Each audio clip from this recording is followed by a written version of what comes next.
Bienvenidos, bienvenidas, bienvenides a El Valor de la Palabra, un espacio de conversación donde mentes abiertas comparten formas viables de sanación individual y colectiva a través de actos y medios creativos. Soy Marianela Medrano, su anfitriona y fundadora del Centro de Capacitación Palabra, donde la palabra se ofrece como medicina. Y en el día de hoy tengo un invitado muy especial, Carlos de Sena, que puedo decir es una de las mentes más brillantes y creativas que la República Dominicana le ha dado a la Academia Norteamericana. Es profesor en Rutgers University y un investigador también que no le teme, digo yo, no le teme a meterse donde está la fetidez. Le gusta desmantelar y cuestionar al status quo. Su trabajo se inscribe más bien dentro de lo que es la teoría crítica, que rechaza la justificación de una realidad sociohistórica que es injusta, que promueve la opresión. Y desde su investigación y su trabajo, Carlos rechaza todo eso y construye una realidad más humana. Y eso se verifica en cada uno de sus libros. Carlos, bienvenido. Muchas gracias, Marianela. Súper contento de estar contigo y de compartir con las dóciles que te escuchan y que comparten contigo a través de las redes. Sí. Gracias por la oportunidad. Bueno, en tu libro Circuits of the Sacred, tú dices, escribo para salvarme la vida. Y cuando leí esa frase se avivó aún más mi deseo de sentarme en conversación contigo. Ya sabes que el pilar central de este podcast es la escritura como medicina, como fuente de alivio para, no solamente para los males internos, pero para los males externos, la cuestión colectiva, ¿no? Entonces, dinos cómo y de qué te salva la escritura.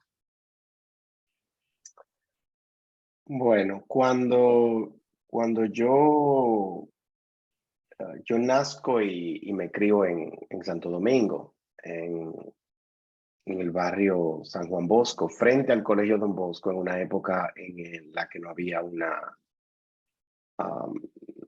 autopista bloqueando la vista. Yo me crio frente a frente y de hecho por ahí andan fotos de mi niñez parado frente al colegio con mis hermanos. En un barrio de clase trabajadora, en interacción con jóvenes. El Don Bosco en esa época era de varones solamente. Y uno, como al ser un colegio privado, uno intercambiaba con jóvenes de diferentes estratos sociales, ¿no? Uh-huh. Y estaba en el colegio y estaba en un barrio de clase trabajadora donde estaba constantemente negociando y tratando de forjar una noción de ser que fuese distinta o protegida del ambiente que me rodeaba.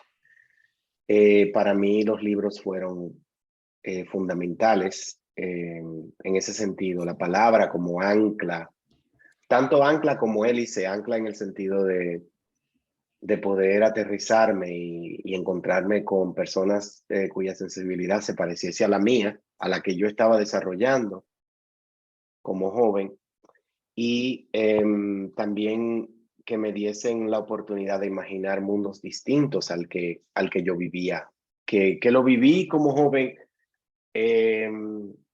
afeminado, como joven de una manera bastante lo vivía como me ahogaba, ¿no? Me sentía Ujú, que yo ujú, necesitaba, para mí la palabra era eso, era una manera de pensar o de fantasear con un mundo distinto. ujú, Y empecé a escribir muy temprano. Antes de querer ser cualquier cosa en la vida, quise ser escritor, precisamente porque para mí la palabra tiene ese poder, ujú, tanto en leerla como en escribirla y cuidar de la escritura, porque de alguna manera el ejercicio es individual, pero nunca estás solo o sola cuando lo ujú, haces. ujú. Em, entonces, como a veces que uno dice, esto me llegó, esta idea me llegó, yo escribo muy así. Y de alguna manera el escribir me ha ayudado a sobrepasar momentos muy difíciles. Y por eso es que eh, ahora que soy padre, el espacio de la madrugada, donde todo el mundo duerme y yo estoy ahí fantaseando y embromando, es un espacio de posibilidad bastante fructífero para mí. Un espacio donde experimento felicidad cuando llego y experimento un goce muy específico que tiene que ver Ujú. con la palabra, ¿no? Con el poder de la palabra. Y cuando tú conjugas palabras de una manera que generan una energía diferente a Sí, la que estaba o la capacidad de conjuro de la palabra es algo que me parece sí, mágico. sí. Y entonces la palabra como ancla dices, pero también como vehículo de transformación, ¿no? Vehículo de crear el escenario donde te puedas sentir, vamos a decir, protegido, ¿no? Sí. Es Y también. también y crear canales que puedan ser útiles a otras personas. Yo creo que con Exacto. este libro yo de alguna manera empiezo ya, mira que todavía no cumplo 50 y ya estoy pensando en legado. Yo estoy pensando mucho en lo que se queda. Pienso Claro, mucho en lo que claro. se queda porque eh, tú sabes que a mucha gente de nuestros colectivos progresistas, LGBTI, etcétera, que a Ujú, veces transicionamos a destiempo.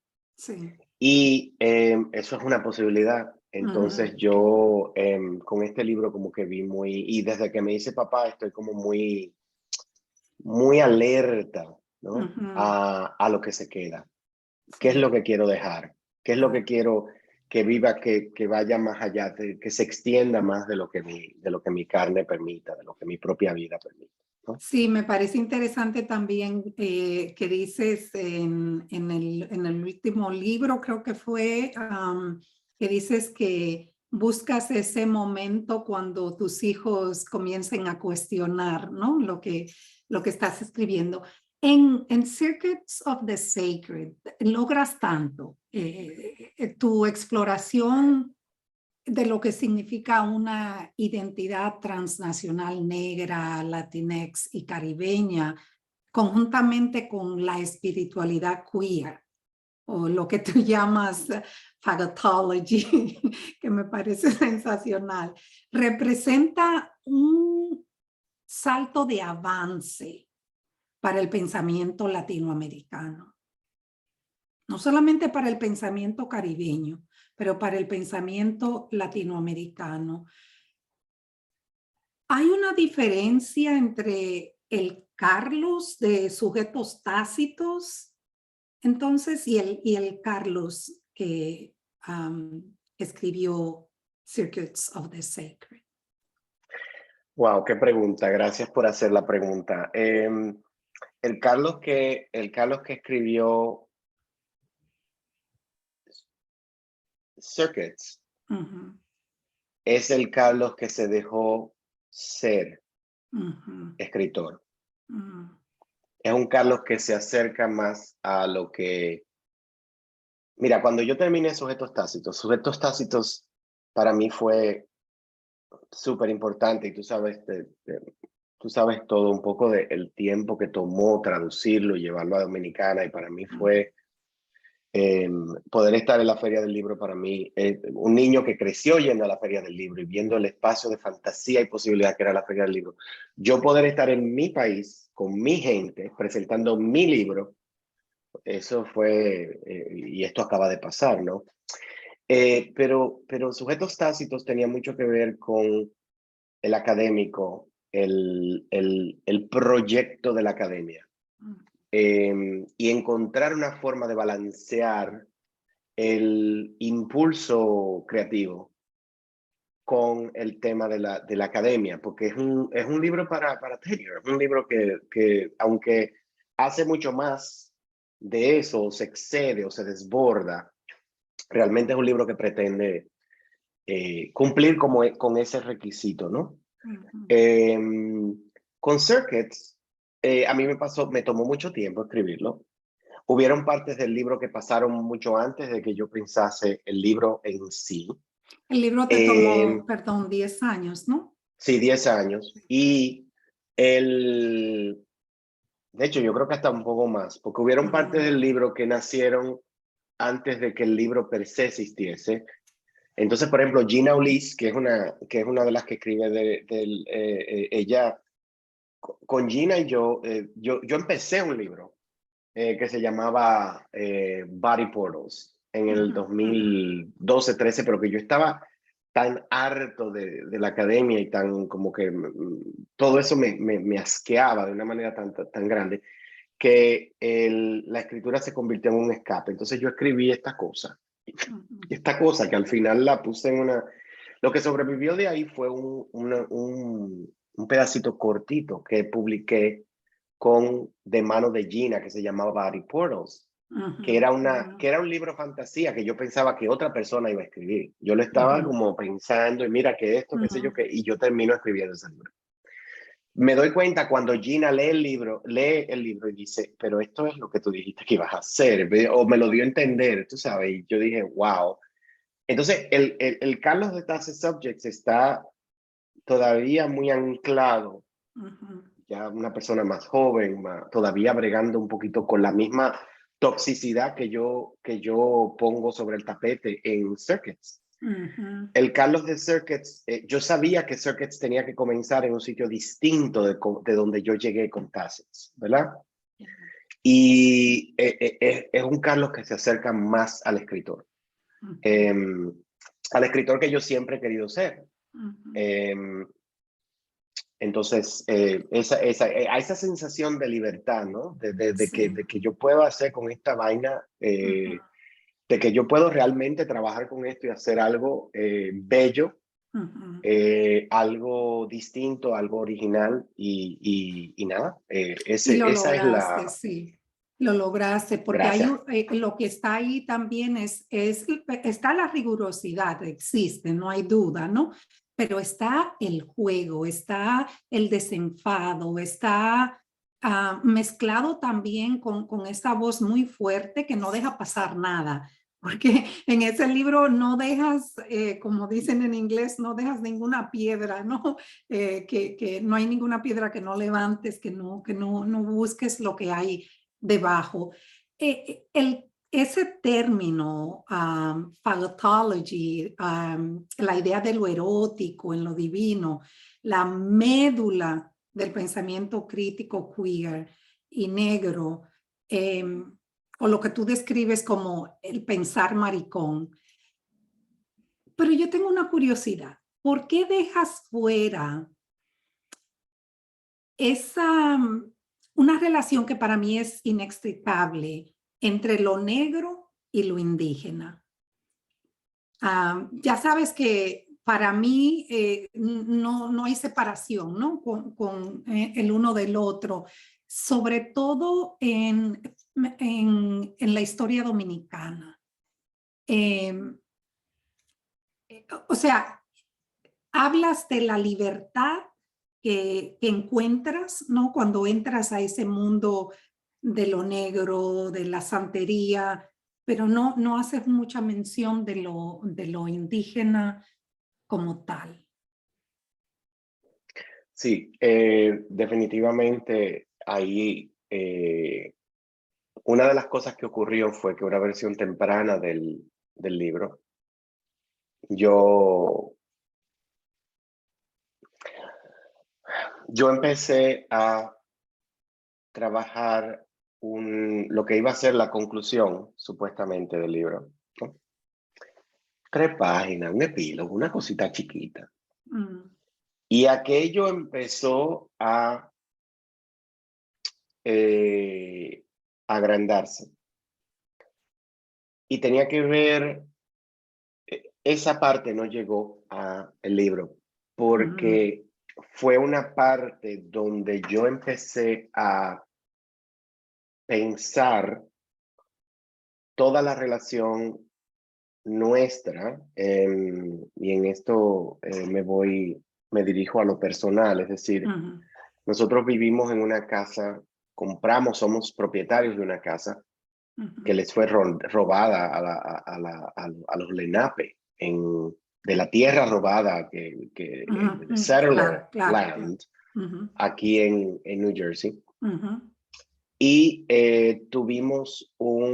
aquí hubo en esta casa, que hemos ujú, tenido por ya más de 10 años, ujú. hubo unos episodios que todavía no nos explicamos qué fue lo que pasó. Y era un poco narrando, y no me pasó a mí, le pasó a mi esposo. Entonces Ujú, yo fui testigo de lo que pasó. ujú, Y ahí, cuando yo presenté esto y me di cuenta de que era demasiado para este libro, de que yo tenía que eh, ponerle un borde ujú, temporal, ujú, ujú, eh, porque ya me iba por otro lado. El libro se fue desbordando hasta un punto que ujú, yo dije, no, no ujú. más, Ya, porque ya. lo próximo necesita ser de ese lado, y de hecho estoy en ese proceso ahora, eh, de hacer el puente, no porque no hubiese apertura, y de hecho, como Mm. sabes, dentro de Santería Lucumí hay muchísimos puentes, Exacto. pero al final eran tantas los remedios que yo Ujú, estaba de alguna manera conjurando, que llegó un momento en que yo tuve que decir, ok, tengo que parar aquí. Que inclusive ahí hay creo que una anécdota que tiene que ver con San Juan de la Maguana y los liboristas, sí, donde sí, yo sí. no, entonces ahí es el único como espacio donde Ujú, yo me acerco, pero no lo hago explícito, en parte porque eh, me iba a llevar por otro sitio. Y no es que no sea, creo que aplica, claro. Pero ujú, yo creo que lo que la santería lo que me dio, me aportó a mí como ujú, dominicano, ujú, entre otras cosas, ha sido una metodología de acercamiento a tradiciones populares en un contexto dominicano, ujú, colonial, antes de la Revolución Haitiana, donde el nivel de represión fue tan alto que muchas de nuestras tradiciones, e inclusive que yo escribo sobre esto en un artículo que publiqué aparte, que estaba en el libro, sobre ujú, Irka Mateo, ujú, donde hablo del desconocimiento ansalduano como una estrategia de supervivencia de nuestras ancestras taínas ujú, para permitir la transmisión de conocimiento eh, protegido ujú, de ujú, manera, y eso sí lo hago. Entonces lo que pasó fue que esos sesgos no llegaron ujú, al manuscrito final porque se iban por otros sitios como tú sabes, el libro era lo suficientemente complicado de bregar, como que estos circuitos, no para ujú, cerrarlos, pero ujú, para crear algo que fuese sostenible, ¿no? ujú, ujú, Entonces, hubo ese pedazo que yo tengo aparte, que escribí sobre Irka, eso se publicó aparte, y esta otra cosa que tiene que ver con lo que pasó en mi casa. ujú. Eh, no la he publicado todavía, pero ahí yo cuando lo presenté en público me di cuenta, no, pero que Mm. esto aquí Ento- hay muchísimo más. Entonces, me quedo en la expectativa, ¿no? De leer eso que viene, que comenzó con esa experiencia en tu casa y me imagino que tiene que ver con el reclamo, ¿no? De lo robado, de cómo pisamos, ¿no? Territorio robado y no nos percatamos, ¿no? Fue algo muy, te puedo decir a grandes rasgos que fue Ujú, algo muy, aquí pasó algo muy interesante, que fue que a esta casa llegó una, lo que le decimos nosotros en la popular, en la religiosidad popular dominicana, una metresa. ujú, una entidad. Aquí, aquí llegó una metresa Ujú, que llegó mucho antes de que nosotros pudiésemos darle el nombre. ujú, Lo que pasa con esta metresa es que fue una esclava, no, que fue una mujer africana que nunca fue esclava, ujú, ujú, pero que fue robada. ujú, Esta es como ujú, para darte una historia, una ujú, idea de la historia. ujú, Y lo que pasó fue que ella tuvo un encuentro con su familia en este patio. ujú, Entonces lo que se presenció aquí fue ese reencuentro ujú, y fue el reencuentro en este patio en Tierra Lenape. Entonces ahí, por un lado, es la cuestión del el hurto del cuerpo, ujú, ujú. de cuerpos robados que están Claro. siendo restaurados Ujú, a una semblanza de familia, de pertenencia, etcétera, con la tierra robada. ujú, Entonces, ujú, ¿cuál es la relación cuando estamos insertos en este marco colonial de propiedad privada? ujú, Ah, poseemos, ujú, cuidamos ujú, la ujú, tierra ujú. y qué es lo que genera eso en términos de relación. Ahí hay Ah, como tres carreras, tú sabes. exactamente, No porque son ni libros. es muy interesante y bueno, ya sabes que yo trabajo esa área porque es la idea del cuerpo, ¿no? El cuerpo humano y entonces el cuerpo tierra. Entonces está este encuentro, está el cuerpo histórico también, está el cuerpo de lo, que ambos están oprimidos. Entonces hay muchísimo, muchísimo aquí que tirar, mucho hilo, ¿no? Para tirar.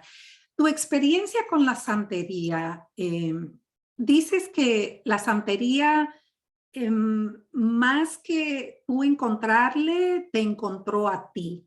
Anteriormente habías intentado meditar, hacer yoga, pero no te encontraste. Entonces, háblanos de esa conciencia espiritual um, que ha venido evolucionando en ti y cómo fue que la santería te encontró.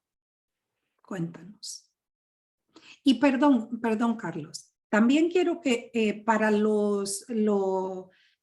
audiencia que no entiende mucho de los términos de santería, eh, háblales, descríbele un poco la entidad que vino a la casa, lo que dices, a lo que te refieres, para que la gente entienda, ¿no?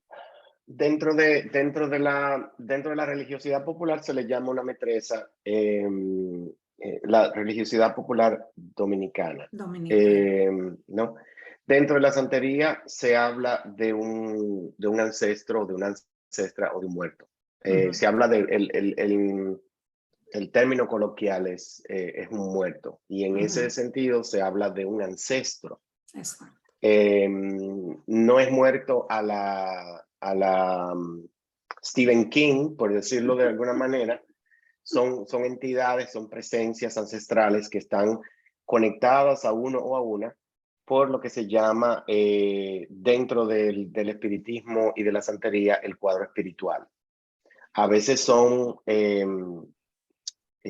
ancestros biológicos, puede ser tu abuelo, tu abuela, Uh -huh. pero en muchos casos son presencias que a veces se apegan o se acercan eh, por cosas relacionadas con el astral, que no son necesariamente, ¿cómo te digo?, verificables. Es decir, a Uh veces tú no -huh. sabes por qué hay un indio Ujú, Por decir un nombre, ujú, un indio de agua dulce, que casi ujú, siempre ujú. las entidades indígenas se asocian con el agua dulce, entonces como Exacto. o viene una española o una gitana, o se Mm, utilizan este tipo son una suerte de avatares, a veces con ciertas características un tanto eh, esquemáticas, ¿no? Un esclavo liberto, puede ser un viejo esclavo de una plantación, a veces tienen nombres, mm. eh, pero a veces, por ejemplo, en una misa espiritista pueden pasar varias de este tipo de manifestaciones y algunas tienen nombre y algunas no. Casi Ujú, siempre la persona se entiende dentro de la cosmovisión de las religiosidades afrocaribeñas, particularmente santería, pero también espiritismo, que la persona tiene un muerto principal, es decir, tienes claro. una entidad que te guía, ¿no? Ujú. Y entonces, por ahí va el asunto, ¿no? Y que Em, están, dirías, Carlos, que estas figuras, estas presencias, vamos a decir, eh, vienen a despertar algo siempre. Es como un sistema de alerta que nos llega. Puede ser un sistema de alerta, puede ser, son entidades que te quieren aconsejar algo, que Ujú, te exacto. quieren prevenir de algo. También dentro de Santería Lucumí se habla mucho de que los Olodumare, que es la magna presencia de Dios, ¿no? Ujú, Que es completamente abstracto ujú, o abstracta, delega en las figuras que son los orishas, que a veces se asocian con los ángeles, ¿no? ujú, Delega funciones específicas y partes de la naturaleza, es como una división de trabajo, ¿no? ujú. Pero la manifestación de estas fuerzas de lo divino, la articulación se hace a través de espiritualidades que son más cercanas a la carne del viviente, de la persona. Entonces se habla mucho de que, no, porque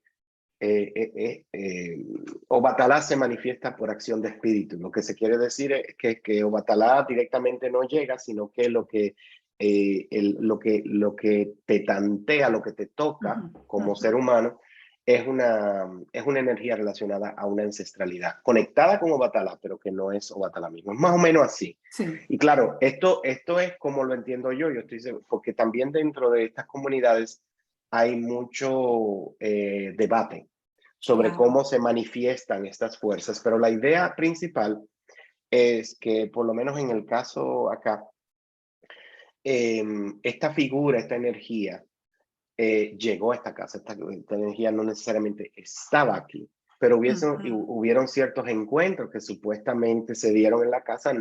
No te puedo decir que hay forma de verificar ujú, ujú. esto, pero definitivamente ahí hay una verdad que se vivió de una manera bastante profunda.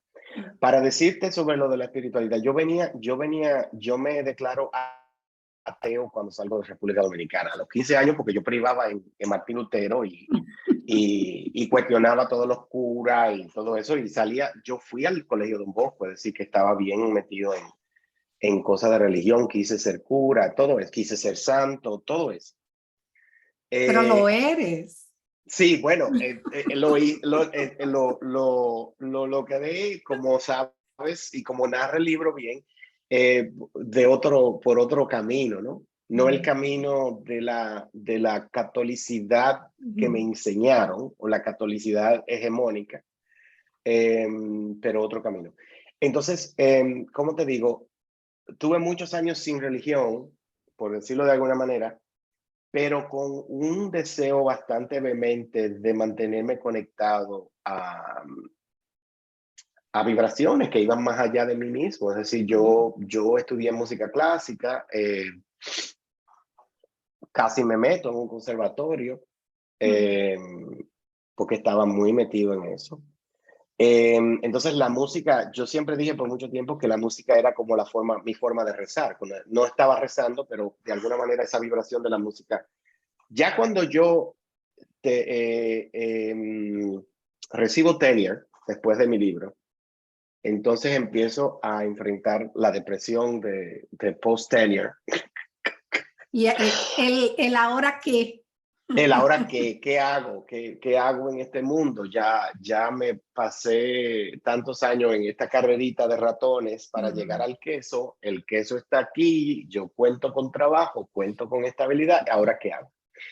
Y ya yo tenía tiempo explorando un poco de budismo, no muy profundamente, pero sí un poco a través de meditación.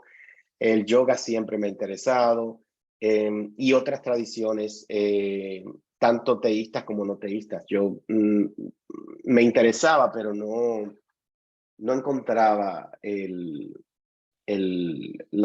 como el camino, por decirlo de alguna manera. ¿Qué pasa? Yo tenía amigos que estudiaban santería, pero yo no tenía nada que ver con eso. Es decir, escribieron tesis sobre santeros, gente LGBT en santería, etcétera. Y yo me mantuve un poquito al margen de todas las cosas que tenían que ver con Cuba, porque yo venía con esta incomodidad de la geopolítica del imperio, que relegaba que tenía siempre la vista fija en Cuba como objeto prohibido de deseo, ¿no? Y que esto se manifestaba en una academia que estaba obsesionada con cosas cubanas. Entonces yo dije, no, pues entonces no me interesa lo cubano, y yo como que dije, ni para allá voy a mirar por muchísimos años. Y no era por rechazo, porque de hecho yo leía vorazmente escritores cubanos, más que cualquier otro grupo. Pero yo decía, no, mi trabajo intelectual no se va por ahí, porque ya hay 34,000 otras personas obsesionadas con Cuba. Déjame yo obsesionarme con lo mío. Y en esa época no habíamos tantos dominicanas trabajando. Habían dos o tres figuras pioneras, pero éramos pocas, ¿no? Entonces, ¿qué pasa? Lo que empieza a ocurrir es que a partir de yo cerrar Sujetos Tácitos, soltar eso en banda, Tacit Subjects, mi primer libro, e ir hurgando y viendo qué podría ser este otro libro, yo empiezo a explorar algunas experiencias y se da este retiro transnacional feminista negro en Sí, Dominicana, con Ana. con Ana Lara y con Alaí Reyes Sanz. Y entonces ahí comienza todo, ¿no? En ese retiro, porque ahí yo me reencuentro. Claro, ya tenía varios años de regresar a Dominicana, etcétera, estar involucrado en Dominicana, pero habían aspectos de todo el tema dominicano que todavía yo no estaba listo para explorar. Pero parece que hubo una conjunción de circunstancias y mi disposición, y yo me encuentro en este retiro, y el retiro produce la conexión inicial y el camino, ¿no? Y por eso es Lo que digo que me narras, encontró. sí, sí, que lo narras muy bien en el libro, así que yo espero que nuestra audiencia vaya a adquirir tu libro y mirar estos detalles, ¿no? Con más de cerca. Lo que estoy pensando otra vez, dices, bueno, encontraste al santo. Yo pienso que sí. Y encontraste también, hablando, una de las cosas que a mí más me ha mantenido, porque creo que tú y yo tuvimos experiencias muy similares de salir de la isla, renunciar a todo lo que fue impuesto, al catolicismo, a, bueno, todas esas cosas. Entonces un periodo, y tenemos, tú sabes que yo iba a ser monja también.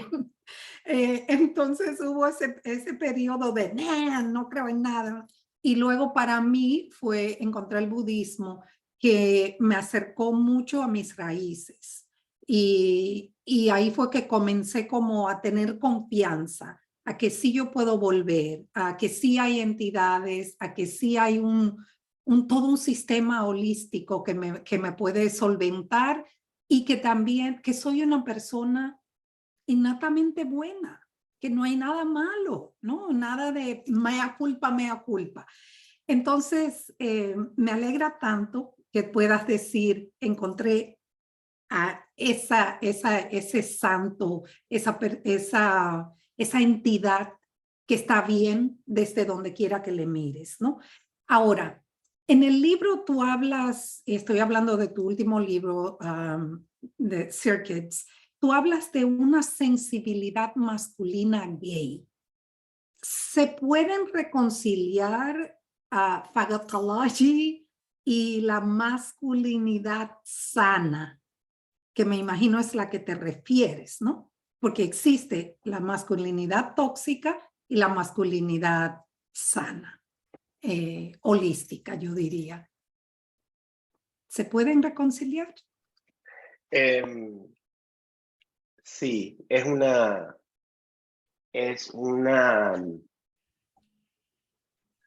¿cómo te digo? Am, la sensibilidad que yo traje a los aspectos ceremoniales era una sensibilidad muy encarnada. Sí, yo lo vivía de una forma muy erótica, ¿no? Aunque no eran, es decir, erótico no en el sentido sexual, sino erótico en el sentido de involucrando todo el cuerpo. Entonces, y en eso era que yo hacía el puente en mi cabeza y en mi sensorium y en mi corporalidad a cosas que ya yo había vivido y que había empezado a explorar como hombre gay. Más allá de la toxicidad de las masculinidades que me enseñaron. Incluyendo ciertas masculinidades homonormativas, por decirlo de alguna manera, ¿no? Donde se reproducen ciertos patrones problemáticos de la masculinidad hegemónica dentro de comunidades LGBT que no dejamos de ser productos del mismo sistema, ¿no? Claro. De la misma matriz, ¿no? Patriarcal, etcétera. Entonces, lo que yo creo que hace Phagocytology importante, porque yo lo he pensado como mariconología y lo he pensado contrapuesto no a teoría, sino a teología. Si yo estoy pensando en una teoría, en una teología, en un acercamiento a lo inefable a través de la carne. Y no soy el primero, claro, es decir, esto viene de Santa Teresa de Jesús, esto viene de toda una tradición mística dentro de la cristiandad que es reconocible y está documentada. Pero perdón, Carlos, Sí. ahí es donde te digo que tienes la entrada perfecta también a la cuestión a nosotros, a la conciencia indígena, ¿no? Por ejemplo, a lo taíno, donde comienza con esta inmersión que no se puede separar de lo masculino y lo femenino. Sí. Entonces, ahí tienes la entrada perfecta, volviendo a lo que decíamos antes. Pero bueno, no, perdón. Es que me Bueno, emociono. de alguna manera, tú sabes que al final del libro yo lo resuelvo de una manera bastante fuerte, donde yo hablo dentro de comunidades que se habla del pasivo, del activo, etcétera. ¿Qué Exacto. ocurre cuando rompemos con la noción de que estas nociones tan reducidas de nuestra capacidad de sentir y de nuestra capacidad de ser dentro de lo erótico, dentro de lo sexual, dentro de lo divino, ¿no? Entonces me parece que, y se lo dejo de tarea a las y les lectores para que lean el libro, Exacto. porque yo al final, a mí lo que más me gusta del libro es que yo termino llevando al lector precisamente donde yo quiero y te dejo en el ojo negro. Exacto. Entonces, el argumento fundamentalmente del libro es que Olotumare, la magna presencia de Dios, vive en ese espacio que nosotros le decimos el ojo negro.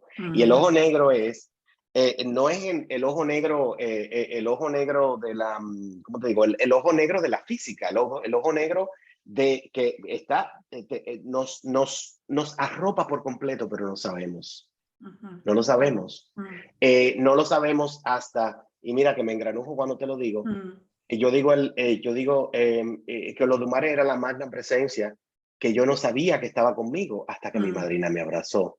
ujú, Ese gesto, ese abrazo, esa magia de sentirte ujú, conectado con algo más grande que ujú, tú, ujú, ahí vive Olodumare. Por lo ujú, menos en mi humilde opinión, claro, van a ujú, haber ujú. diferencias, etcétera, pero es como, porque como es una presencia que es imperceptible, es completamente abstracta, como el Dios cristiano, tú sabes, Claro. que es una cosa, pero es una presencia que está aquí. Eso no está allá arriba, en el cielo, qué sé yo, que la geografía del mundo, de la visión teológica o fagotológica o mariconológica que estoy planteando, no nos exilia de Dios, Ujú, sino que nos trae esta gran presencia de lo divino al nexo con el cuerpo. Y por ahí yo creo que hay mucha tela que cortar, precisamente porque dentro de nuestras mismas espiritualidades, tradiciones espirituales dominicanas, se trabaja mucho con la tierra, ujú. con lo que tenemos más cerca, las piedritas. Claro, eh, el agua, y todos los pensé que te ibas elementos. a ir por el tema de las piedras, porque yo juego mucho con eso en uno de los capítulos, pero Sí, sí, sí. porque cuando pasa lo de las piedras, el Ujú. episodio que la Sí, que gente se va a te tener que leer el perdieron. Que... libro, ujú. exacto, mi reacción inicial fue la del católico. Mm, ¿Qué hice mal? sí, sí, sí, sí, sí. E inmediatamente yo me corrijo, Pero lo espérate. resuelves, sí. En mi cabeza lo resolví, yo dije, no puede ser que yo haya hecho nada mal, yo no he hecho nada mal, Mm, aquí está pasando otra cosa, ujú, tú sabes. Entonces hay como que, y por ahí va una suerte de lo que tú dices cuando tú dices que el proceso nuestro como inmigrantes, como personas negras, como dominicanos, dominicanas, tiene mucho que ver con irnos distanciando o crear distancia, creando un poquito de espacio para ser, ujú, ujú. más allá de lo que nos han enseñado. Claro. Y para hacer con aquellas cosas que muchas veces nos han enseñado a odiar de Ujú, nosotras mismas. ujú. Exacto. Exacto. Y lo que estoy pensando, necesitaríamos un día completo, ¿no? Para poder ahondar aquí en tu libro. Hemos ido por la superficie, ¿no? Pero yo creo que una de las cosas para entender esto, estas transiciones y este encontrar al ser, ¿no? Ese ser que no es una cosa, sino que es multidimensional, multisensorial, como lo trabajas en el libro. Eh, Tú te apoyas en la autoetnografía, que yo no creo que se pueda hacer el trabajo de otra manera, ¿no? Porque, pero tú la utilizas como pocos o pocas, poques, como queramos decir, y mezclas lo creativo en tu libro. Esa es una de las cosas eh, que le hace más especial. ¿Cómo tú logras esa mente fantasiosa que dices, ¿no? ¿Cómo logras enlazarla con la rigurosidad del conocimiento sin decir, vamos a decir que la ciencia lo es todo, porque esa no es la idea? Conectas lo animado, lo inanimado, te apoyas en la regla de la reciprocidad, que es otra vez el pensamiento que anima la cultura indígena global y la negra en todas las latitudes. Y quizás como última contemplación, um, ¿cómo sabrás tú que el libro ha logrado su objetivo? Que quien lee ha visto lo que tú como estas entidades estás vienes y pones algo aquí para que se sienta, ¿no? O sea, creas un estremecimiento para que se sienta. ¿Qué es lo que quieres que sienta quien te lee? Wow. Bueno, mira, yo te puedo decir que una de yo lo entendí después de que lo hice. En el proceso de escritura, yo me di cuenta de que yo trabajo de manera muy intuitiva con la escritura. Entonces, tú sabes, hubo un momento en que yo tenía 5 capítulos que eran como de corte académico, tenían unas cosas de etnografía, memoir y todo lo otro. Los reúno, esto pasa en el 2019, que es la primera sabática que tengo. Entonces los reúno. Y ahí me pasó con Tassets. Yo dije, déjame ver qué pasa cuando yo junto todo esto y hago como un inventario de lo que tengo. Y ahí empieza a darse un proceso más creativo, más de corte creativo, porque ahí me doy cuenta, mira, me falta tal cosa, me falta tal cosa, me falta tal cosa. Al final, decido en ese momento, no voy a salirme de hablar de mi vida, ni de mi trayectoria, ni de mi cosa. Es decir, poco a poco me voy dando cuenta de que esto tiene que ver conmigo, con mi con mi propia trayectoria, ¿no? Como inmigrante, como hombre queer, como hombre negro, todas estas cosas. ¿Qué pasa? Cuando yo voy cerrando el proceso del libro, una de las personas, porque esto tomó tiempo, tú sabes, que poder sentarme fuera del libro con la ayuda de varias personas que me acompañaron en el proceso y ver lo que estaba haciendo. El libro, una de las cosas que tú, estoy seguro recuerdas, es la cuestión del cambio de los pronombres. Sí, sí, Que es yo juego mucho increíble. con el cambio de pronombres precisamente porque no me salía. A veces quería narrar una cosa y empezaba con el yo y el yo no funcionaba. Entonces decía él y empezaba a jugar con eso. Que en español va a ser una locura cuando lo traduzca porque van a haber cosas donde yo voy a decidir usar ella y van a caer 2 o 3 personas tiesas cuando lo vean en la Le va a traducción. dar un Pero eso ya yello. sí le va a dar un yello. Hay yeyos que son saludables. Ahora bien, hubo alguien que me dijo, eso es, lo categorizó o lo describió como una estrategia disociativa. Gente loca. Entonces yo dije, no, pero espérate. Pero aquí es. Y ahí decido, ahí empiezo, y como función de la noción de la mariconología, la idea de que la canalización de energías se puede dar de formas que aparenten ser no coherentes, no racionales, completamente locas. Entonces, ¿qué yo quiero que el lector o la lectora o el lector encuentre, ¿no? En el libro? Que encuentre algo suyo, que encuentre algo que yo espero que vea, que por lo menos aprecien los caminos, los nodos, las formas de energización que se dan dentro del libro.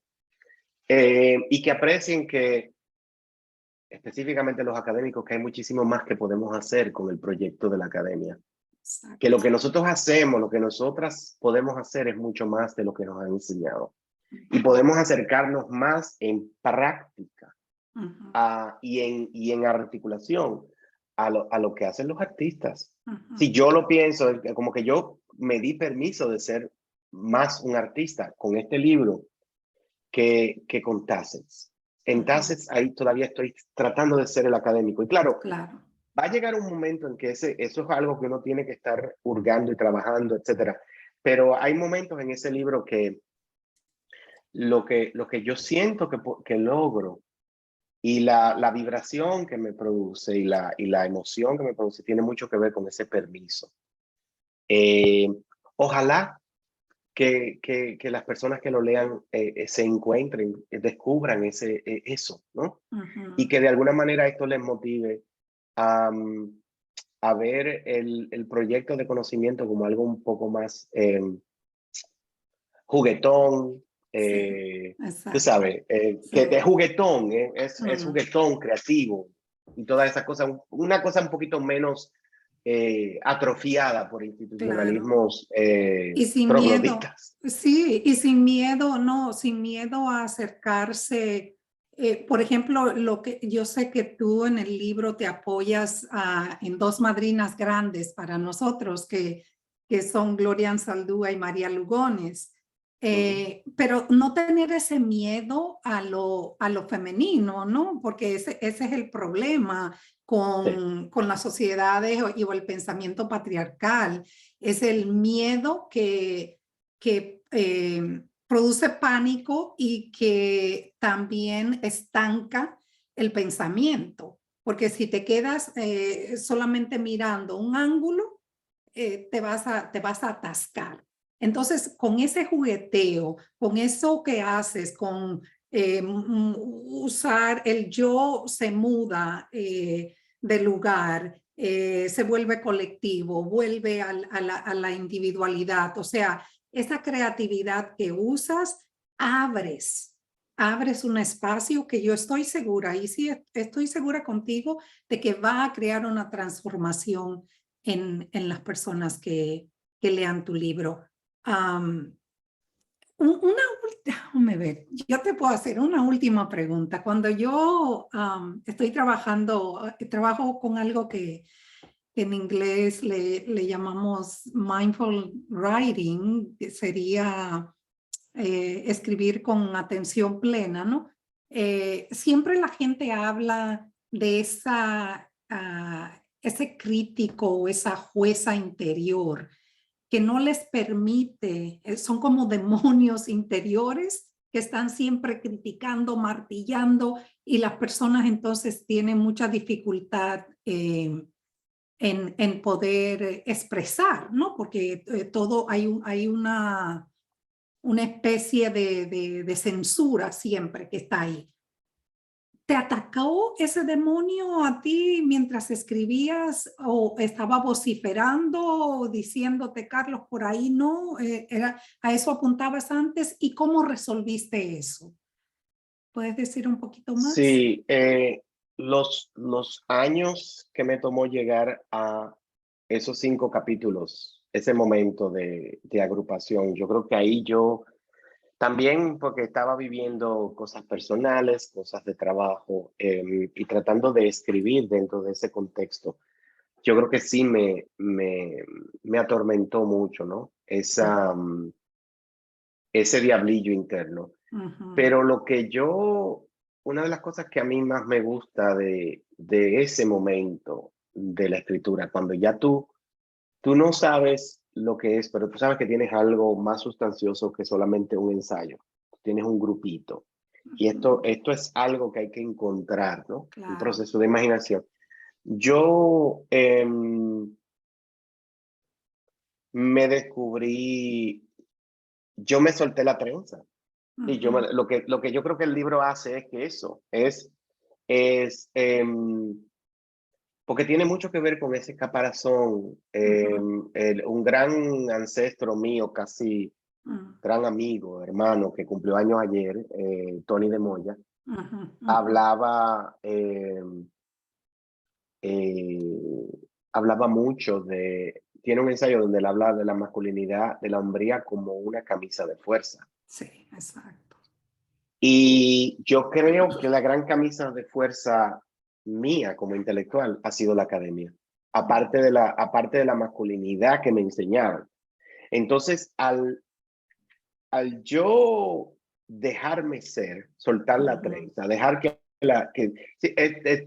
uno puede usar la expresión, bueno, deja que la loca salta, suelta, pero la idea acá es permitir que ese impulso, esa insurgencia, esa desobediencia, un poquito, tú sabes, lo que está, todo el escándalo ahora con las artistas femeninas urbanas que están diciendo, ¿no? Lo que los hombres siempre han dicho, pero ujú, entonces porque ujú, son mujeres que lo están diciendo, todo el mundo se pone malo. ujú, Es como que atreverte a hacer ujú, ujú. cuando escribes, para mí es lo que más se acerca a la liberación. Sí. A un proyecto interminable, pero un proyecto que como dominicano dominicano privilegiado, yo siento una dicha muy profunda, poder crear un vehículo para que otros y otras vean, oh, mira, se puede hacer algo así. Porque cuando yo estaba en esa posición, la gente estaba empezando a hacer de alguna manera, tú sabes, adueñarnos del espacio que se ha creado por nuestros ancestros para entonces crear espacio para las que vienen. Por eso es que al final me voy siempre a lo que se queda, tú sabes que... Sí, sí, Pero sí. pero es un proyecto hermoso porque el proyecto va más allá del yo. Sí, Es un nosotras, es un nosotres, tú sabes. sí. Y eso se construye a veces simplemente tirándose al vacío. Ujú, Y en el sentido como tú lo puedes hacer en una hoja de papel. ujú, ujú, Pero entonces cuando tú hablas de la palabra como medicina, yo veo como ese proyecto de sanación, como un proyecto de sanación del que nosotros y nosotras y nosotros bebemos, ujú, pero nosotros le pasamos un poquito de esa agüita ujú, a los lácidos que vienen, ujú, para que entonces ellos se inventen vainas todavía más frescas, más osadas, más atrevidas, y nos pongan a nosotros contra la pared y uno tenga que decir, ok, ¿qué tengo yo que aprender ujú, de la osadía, de la insurgencia, de la rebelión, ¿no? ujú, De esta gente joven que están heredando un mundo muchísimo más precario que el nuestro, ujú. por todas las razones que ya conocemos. Claro, claro. Pero es un Qué mundo hermoso. que de alguna manera estamos construyendo las armas, tú sabes. Ujú, María vivía de una manera muy osada como pensadora. Gloria Saldúa en una precariedad total ujú, ujú. como escritora. Y son Claro. personas que han creado instrumentos, espacios. La otra gran pensadora es la teóloga Marcella Taus Reid, Ujú, que murió joven. ujú, ¿Sabes? Fue una ujú, académica, entonces uno entra en este espacio, yo me siento súper privilegiado de estar en el diálogo, de ujú, extenderlo y de alguna manera decir, bueno, mira, ahora vamos a ver, la gente, ya hay dos o tres colegas que me han dicho, no, porque mi hija me dice que el trigger warning, la advertencia con la palabra phagocytology, que qué sé yo qué, digo yo, bueno. Eso es algo que la juventud va a tener que pelearse entre ellos, porque en mi época, ujú, que yo dijese que yo soy maricón o usara la palabra faggot, eso era algo que nosotros hacíamos a modo de rebelión. ujú, Y la expresión está ahí precisamente para que la gente se despierte, ujú. de que la lucha continúa y de que el camino de la emancipación de todas, todos y todes no se termina. Tenemos que seguir empujando, seguir empujando. Wow. Gracias, gracias porque puntualizas, ¿no? La esencia de verdad de este podcast, la conversación que quiero tener. Siento que me hubiera gustado tener el día completo para hablar contigo, Carlos. Así es que muchas gracias y gracias a la audiencia por acompañarnos y les espero en otra entrega del valor de la palabra. Pueden acceder a nuestro podcast en YouTube y otras plataformas y estén en sintonía porque a lo mejor volvemos de nuevo con Carlos para continuar esta conversación. Y yo encantado. Gracias, Marianela, por la oportunidad. Espero bueno, que cuando el libro salga, que haya interés, que despierte cosas interesantes en ustedes y nada, que sigamos la conversación. Y el libro se puede obtener a través del editorial de Duke University y a través de Amazon también para los que Sí, bueno, están ya en fuera. Amazon, me fijé ayer, en Amazon se puede preordenar. Ujú. Y creo que se va a poder preordenar de Duke pronto, pero Okay. sí, va a estar, el libro sale oficialmente en marzo, mi cumpleaños en febrero, entonces yo estoy rezando a ver si como que se adelantan. Pero nada, es ya mismo, ya Mucho que mismo. celebrar. Muchas gracias, Carlos. Gracias a ti, Marianela.